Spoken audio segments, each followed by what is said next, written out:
welcome to another episode of the Exceptional Leadership Podcast. I do hope that you've all had a restful and pleasant Easter break. I know that I did, but it's back to the grindstone, and here we are for yet another episode. So thank you very much for tuning back in. Today we're going to have a chat about culture and how important workplace culture is, not only to build, but also to maintain. It's never something that is finished. It's always a work in progress. Like most things that are worthwhile keeping, you do have to maintain it. So we're going to look at how we build a culture to drive performance. I am of the view that if you don't have a good culture, you will unfortunately suffer from substandard performance. So what we're going to do is delve back into some history to set the scene, as we always do, before we get into the body of the episode.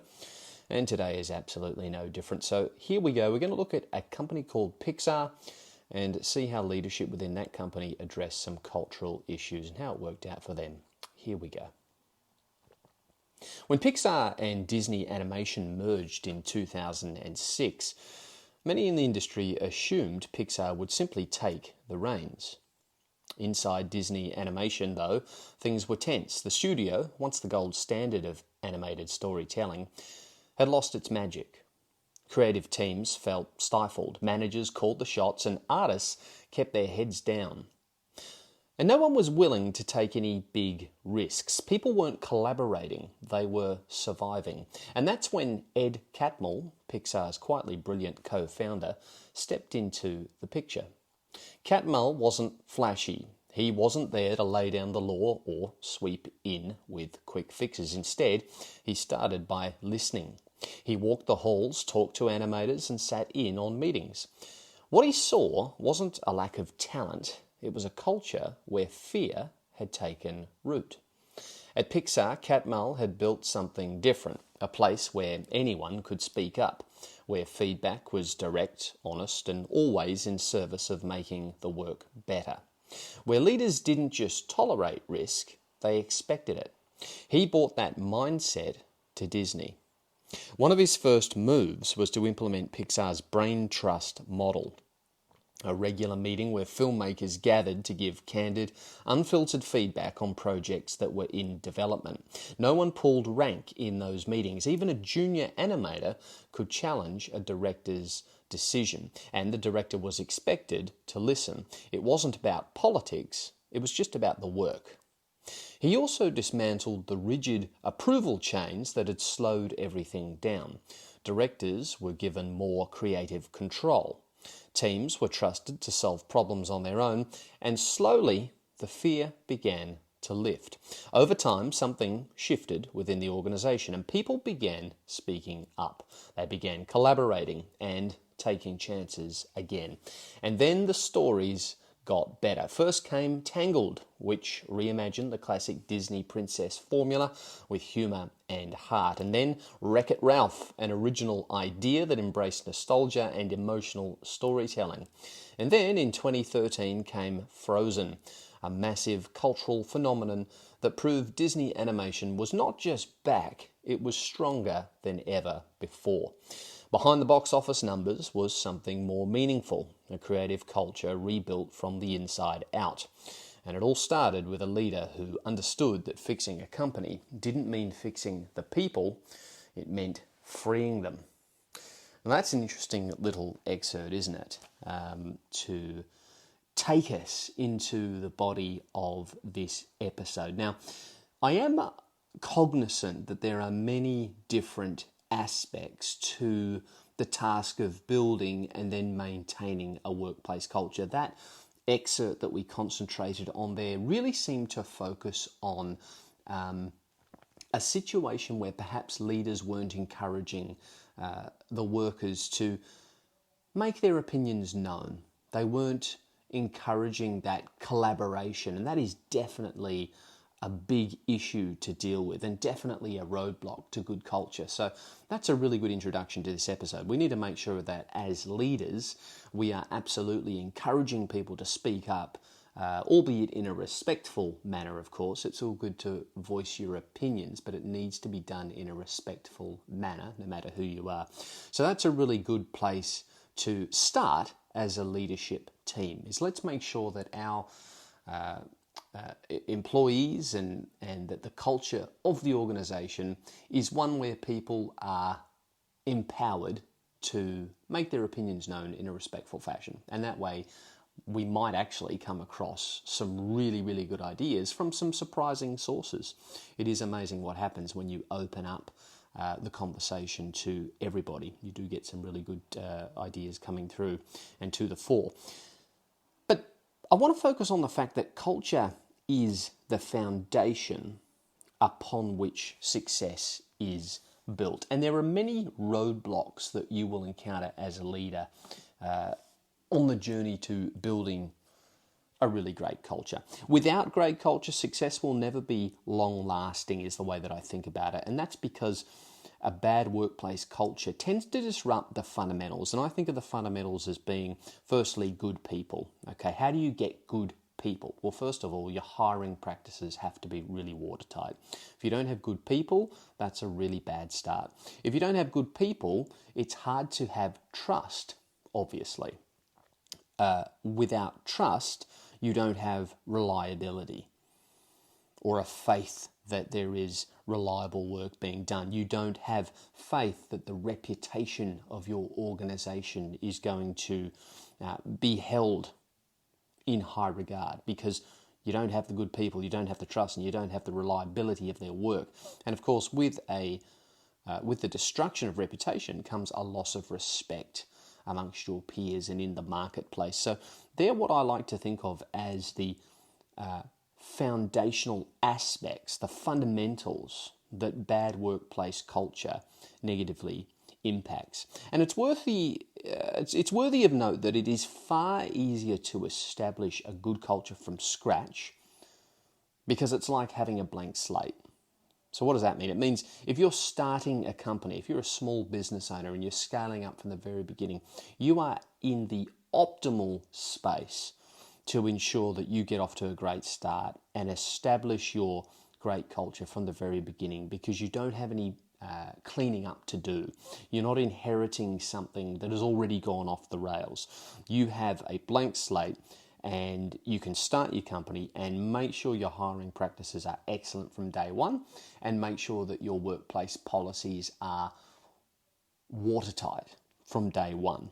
Now contrast that to the task of a leader trying to turn a bad culture around in a well-established workplace. It is a very difficult, time-consuming process, and it requires not just your steadfast attention, but it also requires like-minded fellow leaders to support you in that endeavour, and especially depending on the size of the organisation. If it's a really big organisation, it's especially tough. And of course, in that situation, the reality is that there will be a personal toll. It'll be emotional and personal to you because you'll be having to have lots of difficult and unpleasant conversations, mostly performance-oriented and behavioural, sort of oriented questions and meeting types. And as a consequence, if the culture is bad enough, that will mean that some people will need to be let go. Okay, there's just no other way around it. Sometimes if people aren't willing to get on board and their behaviour isn't changing in the way that you need to see it change, they're just not going to be considered the right fit, and actually letting them go is the correct decision to make.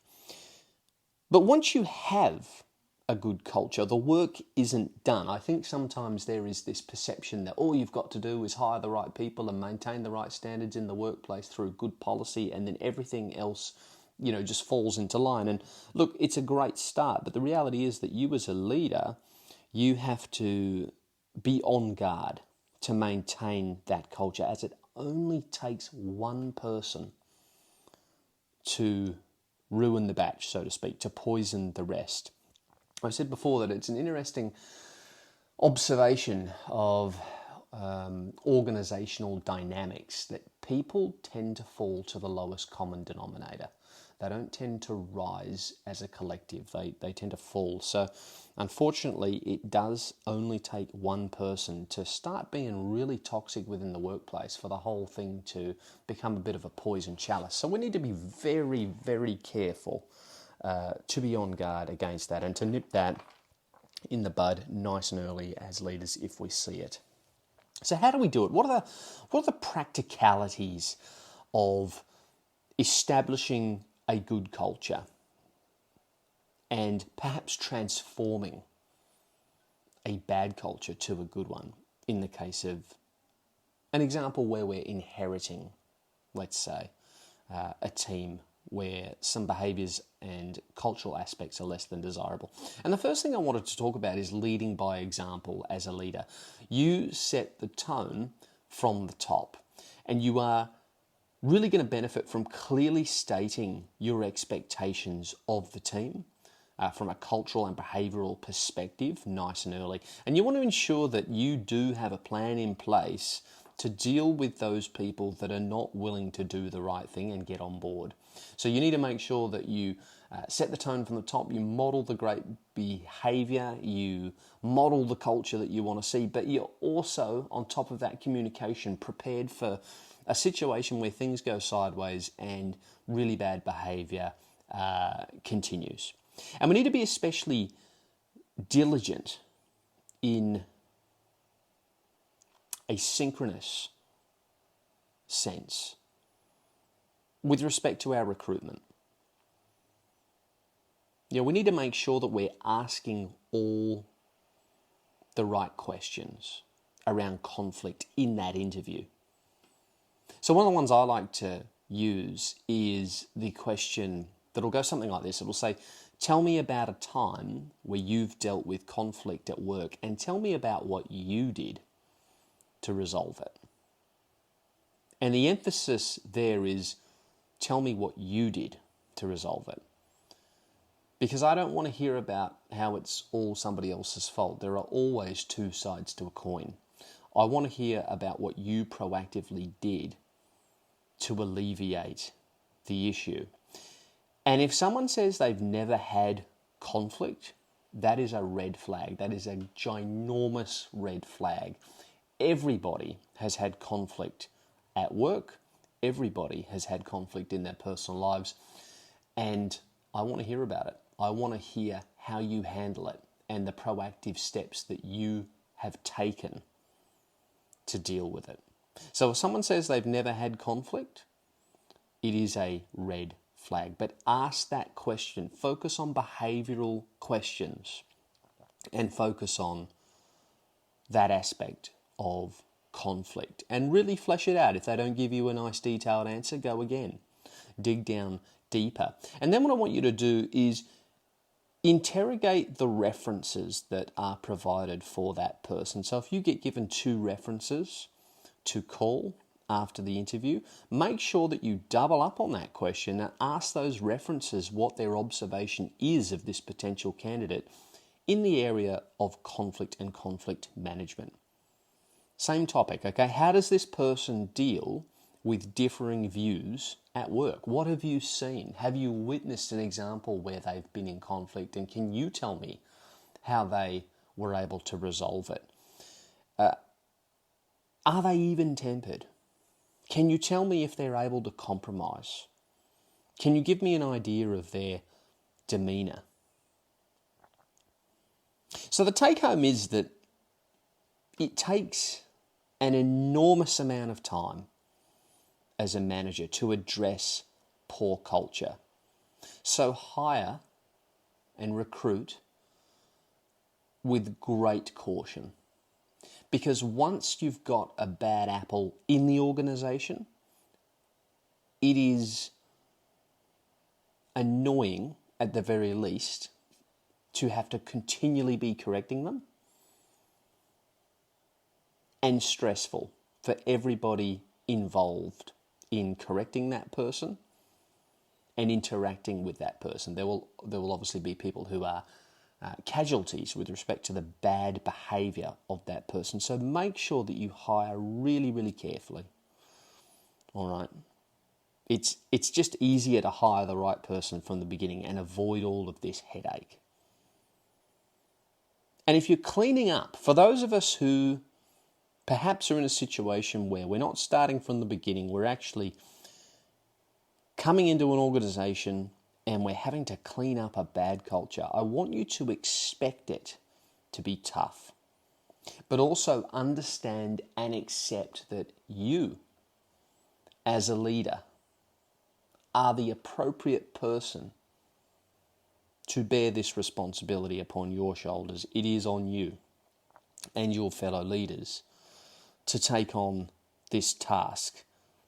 But understand that it's going to be tough and a really difficult slog. But if not you, then who would be my feedback to you? It has to be led from a leadership perspective. Okay, and once you do have a good culture in place, it is an exceptionally rewarding experience. I know this from my own personal experience. It is brilliant to know that you have a well-oiled team that is not only exceptionally competent in what they do, but that they're good people. It is so rewarding on a personal level to know that you have built something from the ground up that is not only a high-performing team, but that every one of the people in that team will do the right thing for the organisation, for each other, and for you. And that is a really beautiful thing when you've got that culture. But you have to work hard, not only to build it, but to maintain it. But I promise you it is worth it when you get there. It is just, unfortunately, a reality that it can be quite a tough slog that takes a long time on that journey. But when you get there, it is a beautiful thing. So certainly easier to maintain than it is to build, but building it is incredibly worthwhile, and it is the work of a leader. And one of the things that makes leadership such a challenging endeavour to undertake. Guys, thank you so much for tuning in once again. I do hope that that was helpful for you and that you enjoyed it and that you've got some really good take-home strategies from that episode to go and apply to your real-world setting. As I always do, I'll encourage you to subscribe to the show on whatever podcast app you consume the show on. And leave us a nice 5-star review. Those things really do help small podcasts like this. People often go to the review section and they take note of how many 5-star reviews there are, and that builds confidence. It is marketing in itself. So if you guys could help the show out, if you get value, that would be very much appreciated. And secondly, I am going to ask a small favour of all of you, and that is I'm going to ask you to tell your colleagues about this podcast. If you get value from it and you think that they would get value from it, I would really appreciate you spreading the word within your organisation and within your relevant friend groups. If you've got some friends perhaps who are looking to improve their leadership or are looking to step into a leadership role for the first time and might have some help, spread the word, guys. Tell your friends if you get value from the show, and hopefully together we can boost the standard of leadership globally, because if we do that, everybody benefits. So I do appreciate you guys. Thank you so much for tuning in and spreading the word. And until next time, I'll say goodbye.